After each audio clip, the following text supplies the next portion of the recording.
Página 19. La psicología de la estupidez, de Jim Francois Marmion. 2.0.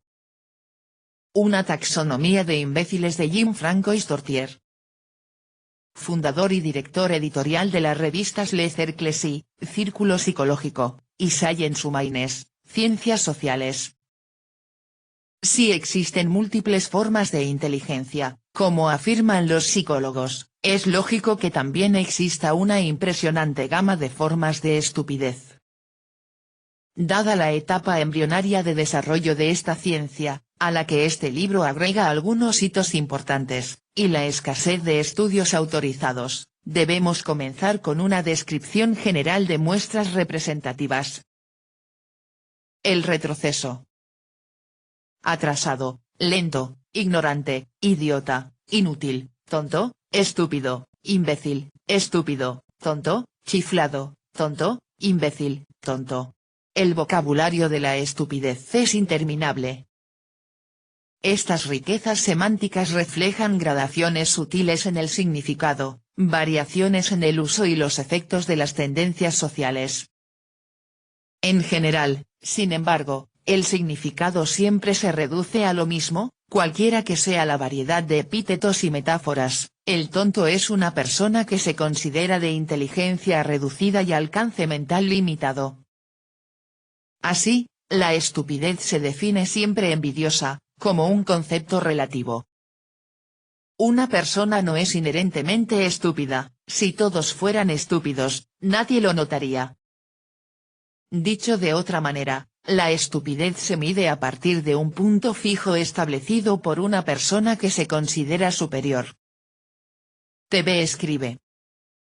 Cuando se reúnen en un concierto o en un estadio, los ahí presentes no pueden comprender el nivel de inteligencia que poseen. Al estar todos en un éxtasis de idiotez, no tienen manera de reflexionar sobre su sanidad mental. Y lo interesante es que ahí, entre ellos, no hay un cuerdo, alguien que pueda observar desde un estrado de inteligencia normal. El palurdo. También conocidos como rednecks o hillbillies, los rubes o retrasados son estúpidos, crueles, racistas y egoístas. Al menos así lo retrató el satírico francés Cabu, quien inmortalizó sus rasgos en sus tiras cómicas.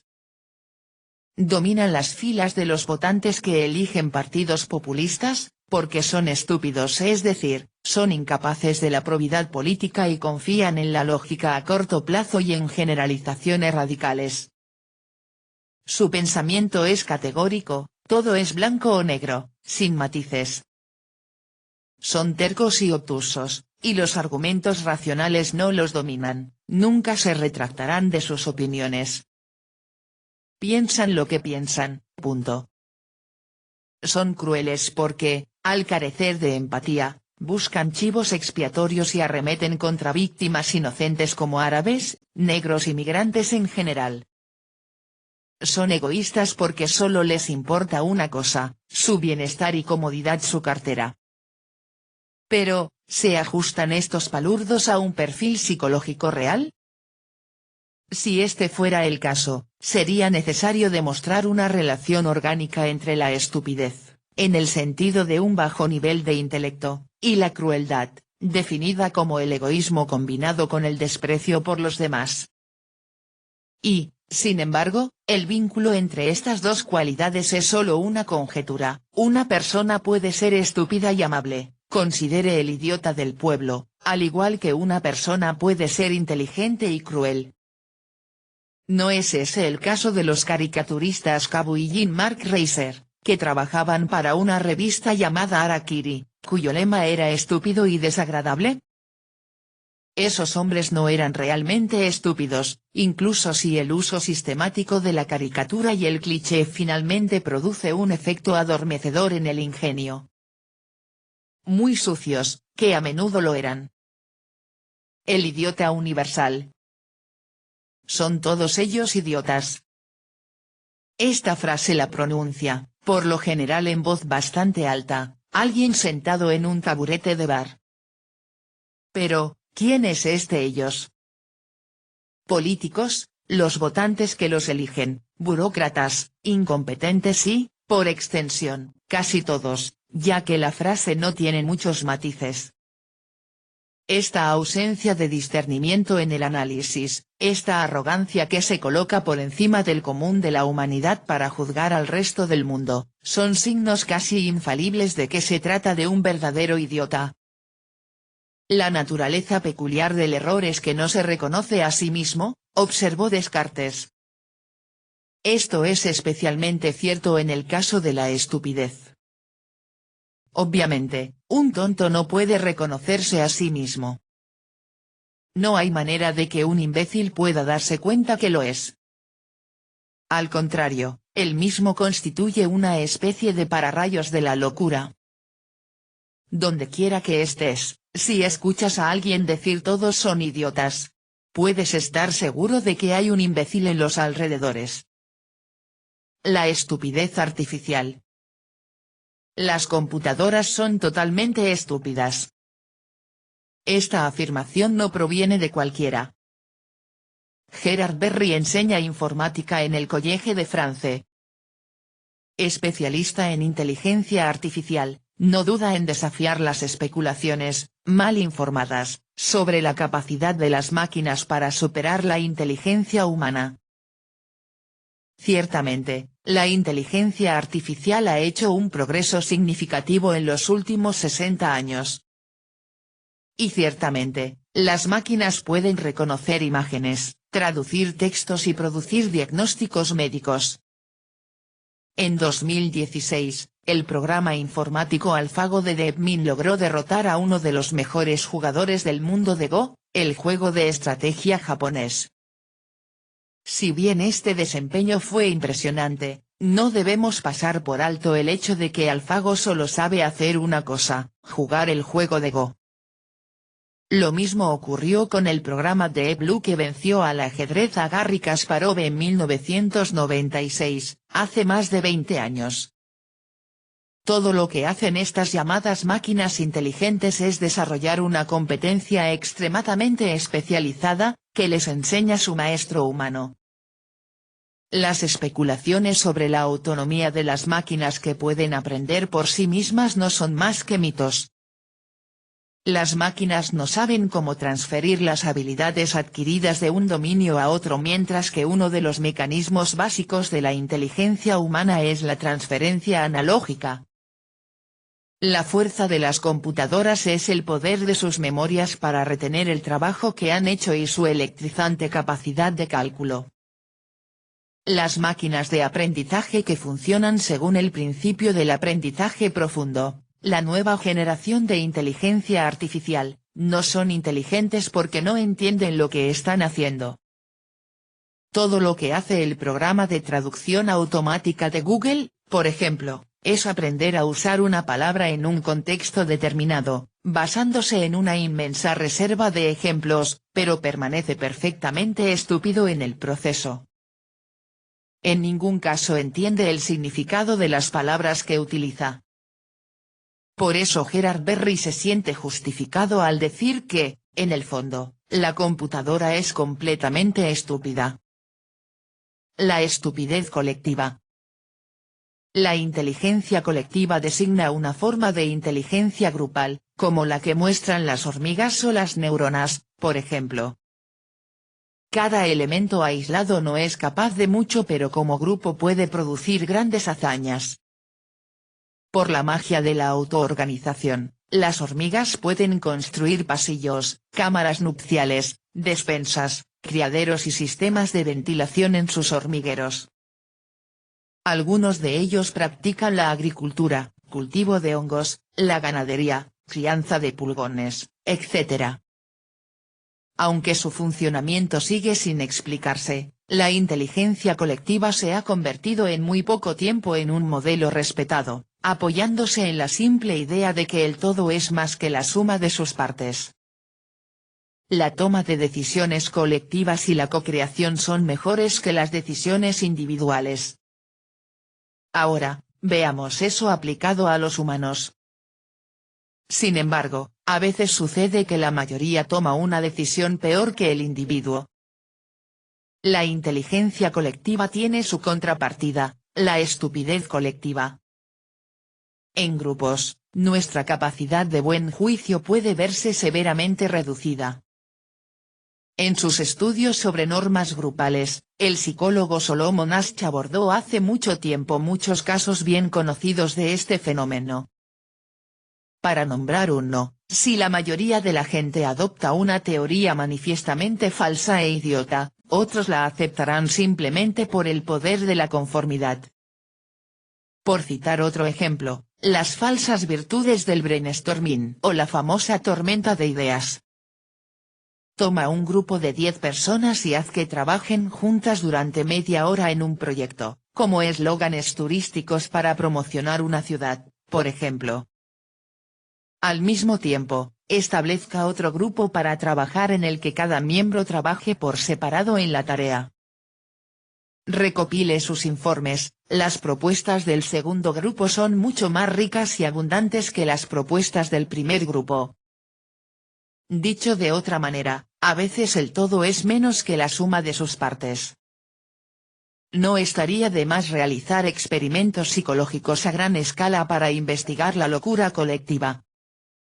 Todo lo que se puede probar en el laboratorio se experimenta todos los días en las oficinas, donde los esfuerzos colectivos en las reuniones producen tantas ideas estúpidas que es difícil no pensar que un tonto las haya soñado todas por su cuenta. TV escribe.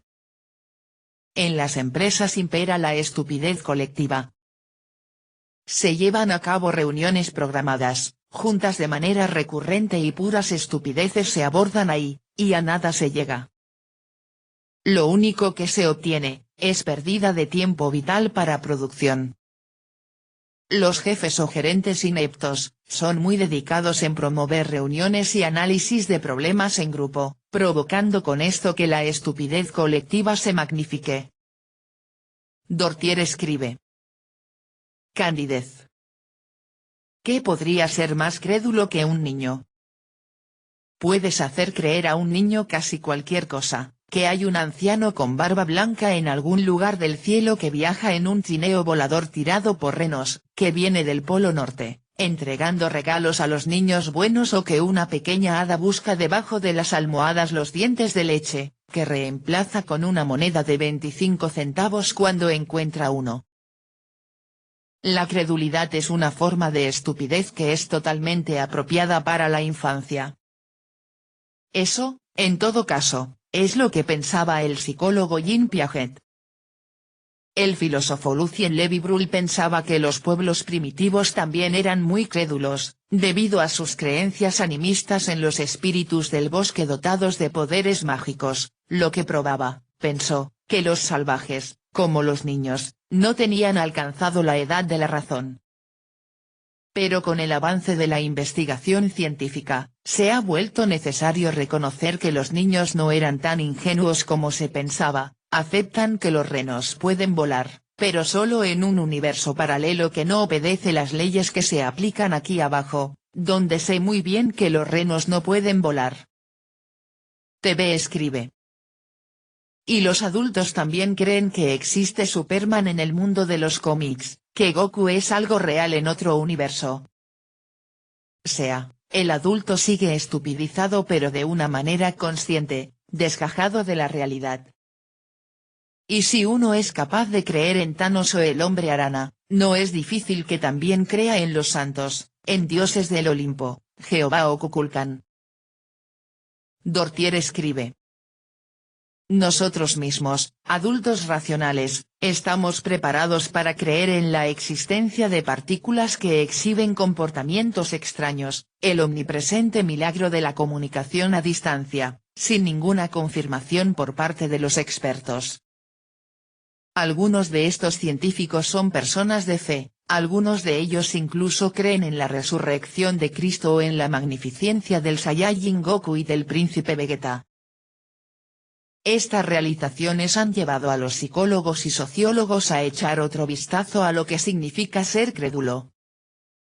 La credulidad ya no puede ser vista como un reflejo de la falta de lógica, en otras palabras, la estupidez infantil. Creer en cosas que parecen increíbles está relacionado con un sistema de referencia, más que con una ingenuidad o una falta de discernimiento. Al final de su vida, Lucien Levy-Bruhl admitió que se había equivocado sobre la mentalidad de los primitivos.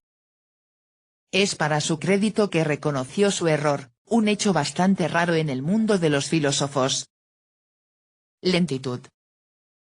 Cuando, a fines del siglo XIX, Jules Ferry hizo obligatoria la educación primaria en Francia, parecía que ciertos estudiantes eran incapaces de absorber la instrucción rutinaria.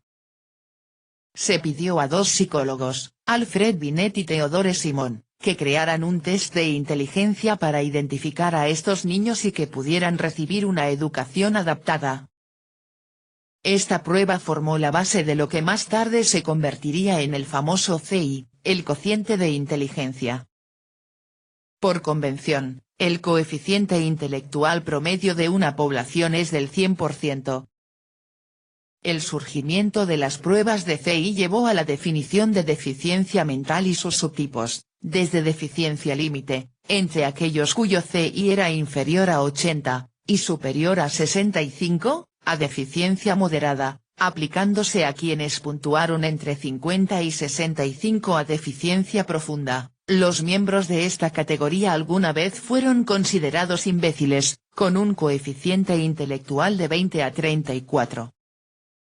Aún más abajo, con un coeficiente intelectual inferior a 20, están los profundamente atrasados, anteriormente clasificados como idiotas. Hoy en día, las palabras retrasado y deficiente están en desuso en la psicología, han sido reemplazados por eufemismos. Hablamos de dificultades de aprendizaje y evitamos las expresiones inadaptado y discapacitado.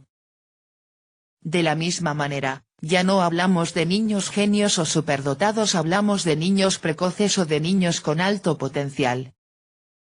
Esto no impide que nadie, en la práctica, utilice pruebas para clasificar a los niños según su grado de discapacidad mental, de modo que puedan orientarse hacia métodos de instrucción especializados. El imbécil, idiota. En los albores de la psiquiatría, los términos imbecilidad e idiotez se usaban para describir a personas que mostraban un nivel intelectual muy bajo, que no sabían leer, escribir y, en ciertos casos, hablar. Philippe Pinel, el médico francés a quien a veces se le llama el padre de la psiquiatría moderna, consideraba a Victor de L. Aveyron, más conocido como el niño salvaje de Aveyron, como un idiota. Hoy el niño sería clasificado como autista.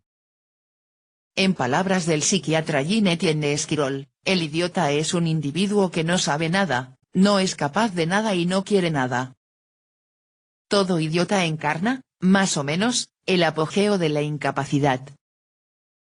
El Dr. Paul Sawyer, en su libro de 1891 Psychologie de l'idiote de l'imbécile, Essai de Psychologie morbide, la psicología del idiota y el imbécil, un ensayo sobre la morbilidad psicológica, dedicó un capítulo a los idiotas e imbéciles.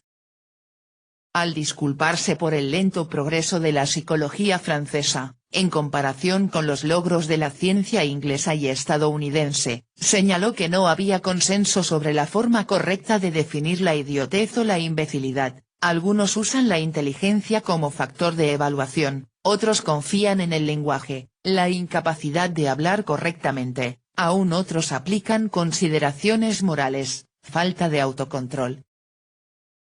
Con el tiempo, los psicólogos abandonarían el concepto de idiota. El único remanente de esta noción que todavía aparece en ocasiones es el término sabio idiota, aunque incluso allí, se prefiere el término síndrome del sabio. El perfil, que incorpora ciertos casos de autismo y del trastorno del desarrollo conocido como síndrome de Williams, está marcado por déficits en el lenguaje o en la inteligencia general, y también por dificultades inusuales con las matemáticas, el dibujo y la música. Durante siglos, el tonto del pueblo fue el arquetipo de una persona con discapacidad intelectual, el tonto, el simplón. No hace mucho tiempo, cada pueblo tenía su chiflado, Fada es la expresión utilizada en el sur de Francia, que sería contratado para tareas de baja categoría. Este patán era considerado agradable e inofensivo, siempre sonriente y feliz, riendo por nada, soltando carcajadas mientras camina. No fue considerado peligroso.